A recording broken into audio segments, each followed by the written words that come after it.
અમદાવાદ સરખેજ વિસ્તારમાંથી ઝડપાયું ગેસ ચોરીનું મોટું કૌભાંડ. 241 ગેસ સિલિન્ડર એસઓજીએ કર્યા જપ્ત. રાજ્યમાંથી વધુ એક વખત ગેસ ચોરીનું કૌભાંડ ઝડપાયું છે.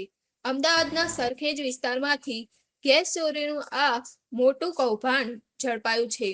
ગેસ સિલિન્ડરમાંથી ગેસ ચોરી કરવામાં આવી રહી હોવાથી વધુ એક કૌભાંડ અમદાવાદમાં ઝડપાયું છે. સરખેજમાં પતરાના ગોડાઉનમાં આ કૌભાંડ ચાલતું હતું. એસઓજીએ દરોડા પાડીને ગેસ ચોરીનું કૌભાંડ ઝડપ્યું છે અને સાથે જ 2 આરોપીને પણ ઝડપી પાડ્યા છે. સરખેજમાંથી ઝડપાયું ગેસ ચોરીનું મોટું કૌભાંડ. 241 ગેસ સિલિન્ડર એસઓજીએ જપ્ત કર્યા હતા અને આ રેકેટના મુખ્ય આરોપીઓ રાજેશ પરમાર અને હરજીભાઈ પરમારની કરી ધરપકડ.